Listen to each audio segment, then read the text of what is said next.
radio studios of WDBO in sunny Orlando, Florida, here's talk radio host Joe Kelley's Behind the News podcast, where Joe and his listeners and guests discuss the most important issues of the day, plus the crazy and bizarre stories of the infamous Florida man. Here's Joe Kelley. I think you guys know, I live in downtown Orlando, and I love living in downtown Orlando. My wife and I both love it. And I feel like at times when I talk about downtown Orlando and living in downtown Orlando and enjoying downtown Orlando, I feel like a lot of y'all are like, oh, downtown sucks. We hate downtown Orlando. Downtown's terrible. And I fully understand where people come from when they say things like that, because there are a lot of problems with living in downtown Orlando. But I wanted to bring this our next guest on to the radio after reading an op-ed piece in the Orlando Sentinel about him, and I had a chance to talk to Austin Valle earlier today. Hello. Hey, Austin. This is Austin Valle joining us. And Austin is an Orange County Soil and Water Conservation District Supervisor and the co-founder of Orlando YIMBY, not to be confused with NIMBY. YIMBY is Yes in My Backyard. It's an organization that advocates for housing, transit, and good urbanism. And Austin, you jumped on my radar with an op-ed that you wrote in the Orlando Sentinel. And as a downtown resident, I really connected with the editorial that you wrote. For those who didn't get a chance to read it, could you kind of sum up what your thoughts are from that editorial? Yeah, sure, absolutely. And I appreciate the chance to come and chat with you about it, Joe. So, the title of the piece is Downtown Orlando Has Too Many Cars and Not Enough People. And the basic premise is that, in my view, we as a region really think in not a productive way about our downtown. And what I mean by that is, in large part, to be kind of blunt with it, a lot of our leaders think of our downtown area as being, as I put it in the piece and elsewhere, as sort of just a parking lot for people who live in the suburbs. Right? People come, they do their business, they get out, they leave. Whereas really, downtown should be seen as probably the single most important neighborhood in the entire city, right? It's the lifeblood of our region. It's where everything is centralized. It's where the transit points towards. It's where our population is at its most dense. It really is the engine by which most of our region is powered. And in my view, it's not treated like that. And it's not treated like a major city should be, like many of the major cities that other people might be familiar with. So the piece really goes through examples of where, in my view, the downtown area has been let down by decisions, and what really we need to be looking at doing instead, which is pumping our city full of people and filling it with more housing and individuals and families and amenities and things that make it feel good to live in downtown, and not just make it such that we make it as quick and fast as possible to get in and get out. That's not how we build a beautiful neighborhood. Yeah, we really build it by investing in the people. Anytime I talk about downtown on the radio, invariably I hear from a ton of people who tell me, I hate downtown. I never go to downtown. I mean, people just really don't seem to want to go to downtown Orlando unless they're dragged kicking and screaming to go there. Yeah, there's I quote in the piece an urbanism, a woman who's kind of famous in urbanism circles. Her name is Jane Jacobs. And she says that you can't rely upon bringing people downtown, which is what you're getting at. You have to put them there, right? Our downtown could have double the amount of people living in it, right? We should be thinking in terms of 10,000, 20,000 more people living in downtown over the next 5-10 years to create a neighborhood for itself, so that we don't have to rely on begging people to come downtown. It can be self-sustained based just upon the people who live there, which is what you see in most other major cities in the U.S. and around the world. Yeah, we're talking to Austin Valle about downtown's development, downtown's traffic, downtown parking, and we'll continue that conversation coming up in just a moment. You can join the conversation about downtown Orlando and downtown development, downtown parking, downtown traffic, downtown businesses, downtown bars. You can call us at 844-580-WDBO. It's 844-580-9326. Or use the open mic in the WDBO app. I'm talking to Austin Valle. Austin has an op-ed piece in the Orlando Sentinel. He is an Orange County Soil and Water Conservation District Supervisor. He's the co-founder of Orlando YIMBY, which is Yes in My Backyard. It's an organization that advocates for housing, transit, and good urbanism. I like that word, good urbanism. And Austin, I recently had the opportunity to go spend pretty much a full week in downtown Denver. We never left downtown. And to see downtown Denver and be able to compare that to downtown Orlando, I mean, it is vastly different. Of course, it was much colder in downtown Denver, but they had all kinds of retail. They had department stores. They had malls. They had Target stores. There were restaurants of every imaginable kind. And yes, there were some bars in downtown, some pretty big bars, and a variety of them, but nothing like we have in Orlando, where it's pretty much all bars. It makes me wonder if our city leaders ever go look at other people's downtowns at ways we could be doing it differently. That's where I was going to go as well. There's something I call a T-shirt test, which is, can you buy a T-shirt in your neighborhood? And in downtown Orlando, you'd be hard-pressed to find a T-shirt to buy. And now you'd be hard-pressed to buy toothpaste either, to your point. And so, I point in the piece to an analysis that was done that says that, believe it or not, and maybe if you walk around downtown, it's not surprising, 29% of our downtown central business district is dedicated to parking, right? And so instead of building out a neighborhood, we're flattening it and making it easy for people to come in and leave. There's a number of empty lots and surface parking lots in our downtown. Now, these things take time, but what we want to see that fill with is residents, because those residents are who are going to be able to support your Walgreens, your CVS, your downtown Target. I mean, more and more you see these stores that are traditionally in suburban areas. I lived in Washington, D.C. for a few years, and there's a Target right in the middle of downtown. It's hard to think about that in our downtown, but with the right sort of investment, these things are completely possible. You don't have to go to Manhattan. You mentioned Denver. We should be comparing ourselves to cities like Denver and Charlotte and Atlanta and Nashville, and these things are totally within our reach. We're talking to Austin Valle. He is on the Orange County Soil and Water Conservation District Supervisor. He's the co-founder of Orlando YIMBY, which is an organization that advocates for housing, transit, and good urbanism. In downtown, one of the things I was so excited about with the expansion of the I-4 Ultimate project was Mayor Buddy Dyer had announced that they were going to build this magnificent park under I-4, right there, between, say, the Amway Center down to Washington. And now we're told that plan is kaput, and instead it is going to be more parking spaces. Yeah, that's right. More and more parking, right? I mean, to me, I think that project in particular was disappointing, because at least if you ask someone like me, the widening of I-4 in the first place was a problem for downtown, right? It further took away land. That's going to go towards cars. That's an area that could have been used for something more productive. I-4 also really bisects downtown. It's east side from its west side. It's segregating our city in that way. And so this under I-4 park would have been an interesting way to bridge that divide in some sense. And instead we throw it away and we take the easy solution, the short-term solution, which is those bars, those establishments downtown say, hey, we need parking right now today. Can you change this to parking? And they said, yeah. Okay, yeah, let's do this in the short term. If we don't think about 5 years, 10 years, 20 years down the road, there's a phrase, if you don't mind, I say this sometimes, which is that a city is a love letter from its current residents to its future ones. And I just think about decisions like that are so short-sighted. And what kind of downtown, what kind of city are we building for our children and our children's children and people who are going to move to Orlando 25 years from now?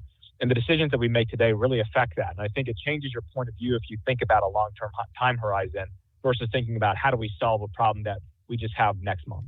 Now, lastly for you, they are building. There are a couple of high rises that are being built right now. There's a building that's being converted from business use to residential uses, and there do appear to be more housing projects going up in and around downtown. That certainly has got to be a reasonably good sign. Yeah, it's always good to see something. The reality is that from start of a project to finish, you're really looking at something like 3 years. So this can, if we're not seeing a lot of cranes go up right now, we've got a ways to go. We want to be seeing a lot more go up.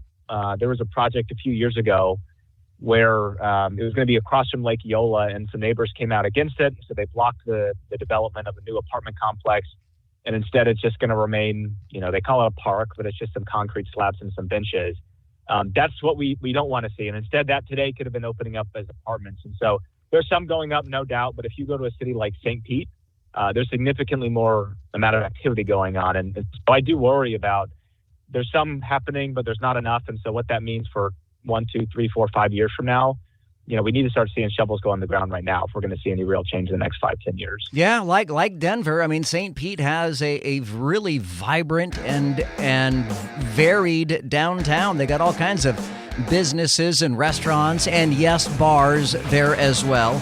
But they've got a lot of residences. My question for you, what will it take for you to embrace downtown Orlando? What would it take for you to move to downtown Orlando? What would it take for you to go to downtown Orlando to frequent businesses there? 844-580-WDBO. It's 844-580-9326. Or use the open mic in the WDBO app. I would say what can help bring people to downtown, because I lived a block away from Lake Eola, is everything costs so freaking much and people's income can barely afford it. So reduce the cost of living there, you might get more people to move there. Yep, I would imagine that would certainly be helpful, yes. Yeah, Joe, Church Street was awesome. JD Lanes, the music scene was awesome. And then they built apartments down there. Horrible. That's why I don't live there. Yeah, that's what I hear. I hear it was the addition of 55 West that really changed things for Church Street in downtown. At least that's what I've been told. I wasn't here at that time. That was more than 10 years ago. I moved here 10 years ago, so I guess evidently I missed all of that part. You can still join me at 844-580-WDBO or use the open mic in the WDBO app. By the way, the guest that we had on just a little while ago talking about this, Austin Valle, I did have a longer conversation with him about downtown and downtown living, and it is available in the podcast right now if you want to check it out. Just look for Behind the News with Joe Kelley, or you can just go to the On Demand tab in the WDBO app, and it is the first podcast that is listed right there if you want to be able to check that out. Let's see. Governor DeSantis releases a Bud Light parody commercial. You'll get the gist of this by the commercial. Here you go, 30 seconds. Team DeSantis presents Real Man of Women's Sports. Today we recognize the men who've hacked the system. Hack the system. Once mediocre in the men's division, now cream of the crop in the women's. From mediocre to champion. You couldn't cut it with the boys, so you pushed women off the podium. Real man still first place. Because without you, sports would be fair. Without you, women's sports would be for, well, women. I think that was a pretty good commercial, honestly. It's just so weird, some of the commercials that we have now for the political season. Things have just gone completely nutty butters, I think, in the realm of politics. Now, this as Governor DeSantis was traveling in one of his vehicles, and he was being interviewed by a podcaster, Benny Johnson, and they discussed the Bud Light controversy. Take a listen. Bud Light, got to get your take on the boycott. So you just brought up Anheuser-Busch. Bud Light's getting hit as hard as I've ever seen it. Why do you want to drink Bud Light? I mean, like, honestly, that's like them rubbing our faces in it. And it's like these companies that do this, if they never have any response, they're just going to keep doing it. So if you as a consumer are like, yeah, they're basically, and I mean, it's such a fraud with what they're doing with that. Like, yeah, they're doing that, but I'm just going to keep drinking it anyways. Well, then they're just going to keep doing it. So I think we have power as consumers to make our voice heard, and not on every company, because sometimes conservative consumers aren't going to make a dent in some companies. This one is one, if you don't have conservative beer drinkers, you're going to feel that. And so, I think it's a righteous thing. Some of these controversies, they come up and people can kind of just say, oh, well, it's kind of a one-off. Yeah, it was stupid to do. But it's part of a larger thing where corporate America is trying to change our country. Trying to change policy, trying to change culture. And, I'd rather be governed by we the people than woke companies. And so I think pushback is in order across the board, including with Bud Light. Will we ever see you drinking a Bud Light again? No, I don't think so. I'm trying to think, like, what would I do if I had... Because there's plenty of photos of you, like the famous COVID one with you drinking the beer, right, with the bikers? That was a Budweiser. That was a Budweiser. So yeah. they've lost a customer. Yeah, I think so. But, my wife and I, they don't have it here. If we ever go out to just have a beer, which admittedly we don't have the ability to do that like we used to, we actually like the stout, the Guinness. Yeah, yes. That's what we do. So, okay, Irish. Yeah, we were, years ago, we went to Dublin, we went to some other places, and we've always been a fan ever since, so. There you go. Governor DeSantis is a Guinness drinker, evidently. Now, here is something that you missed while you were at work today. Today was supposed to be the first day of the lawsuit, of the trial between the Dominion Voting Systems and Fox News.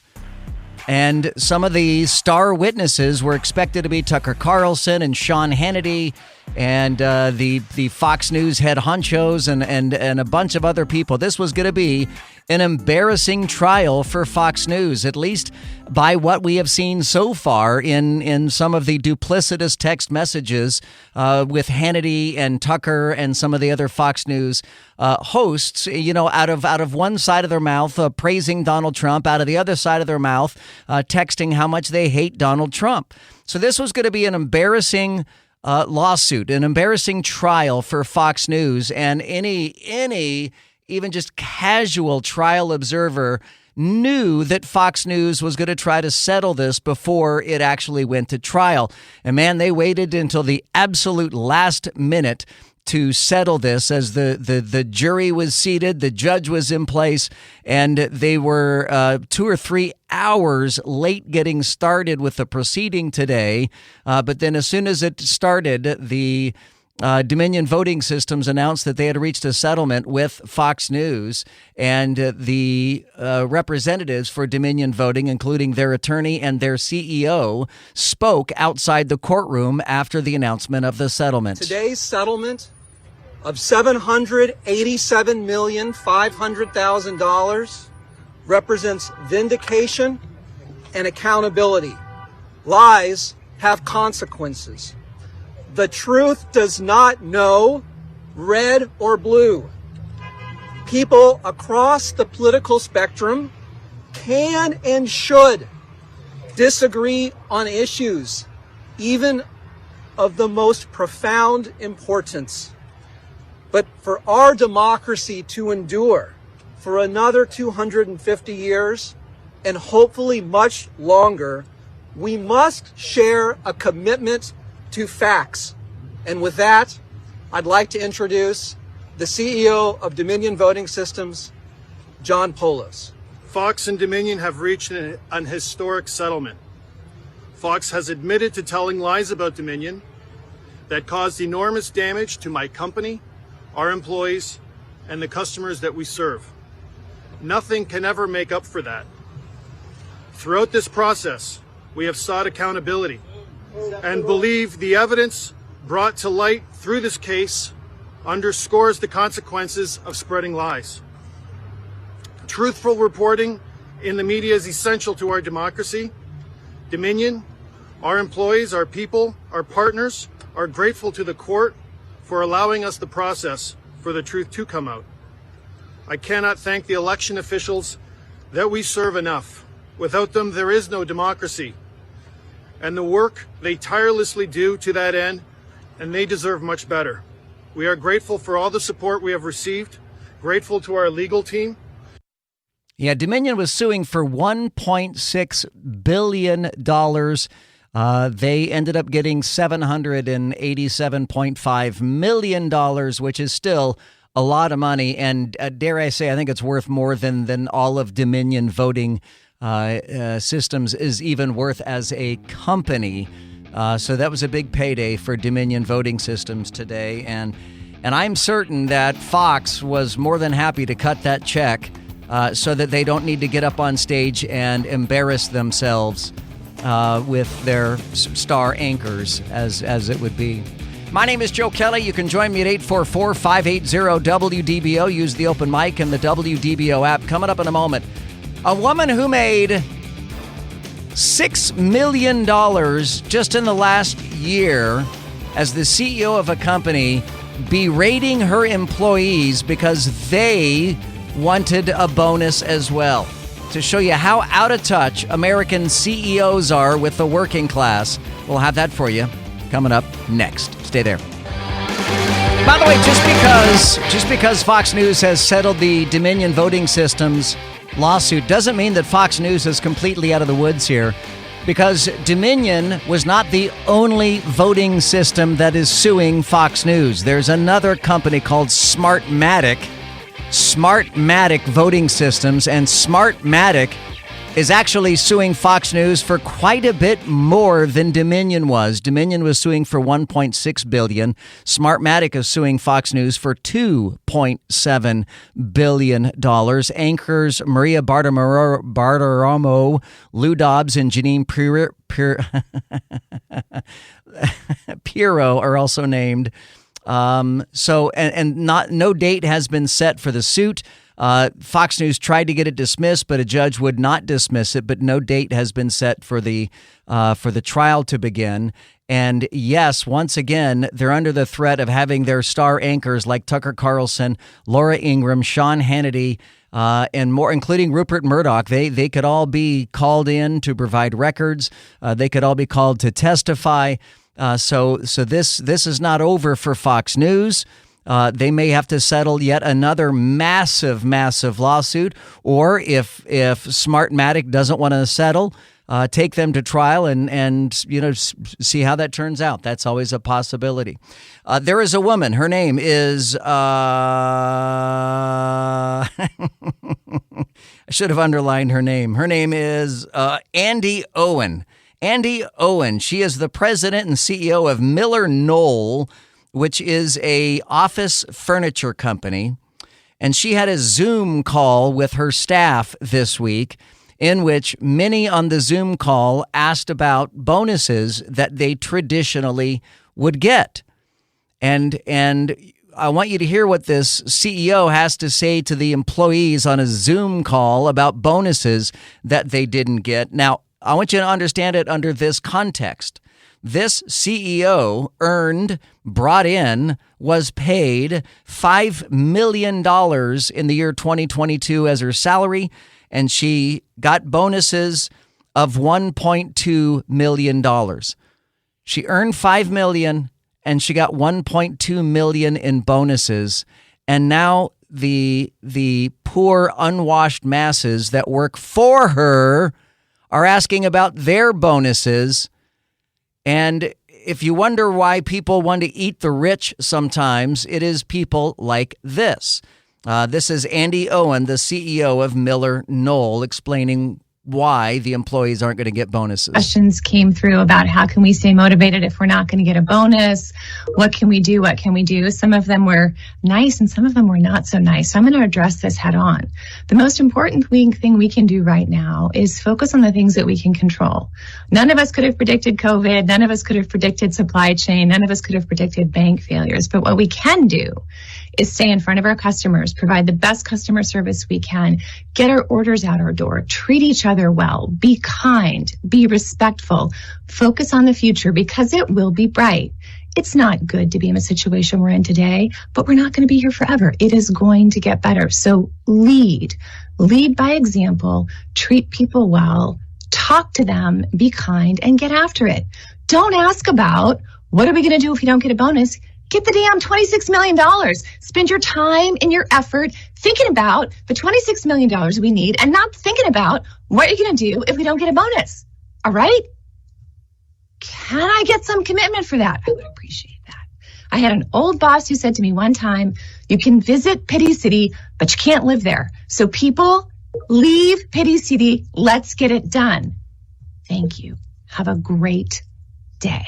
Oh, I would be turning in my pink slip so quickly if she delivered that speech to us. That is so insulting, so hypocritical. $5 million salary, $1.2 million in bonuses, telling her employees to leave Pity City. My name is Joe Kelley. Thank you so much for joining us tonight.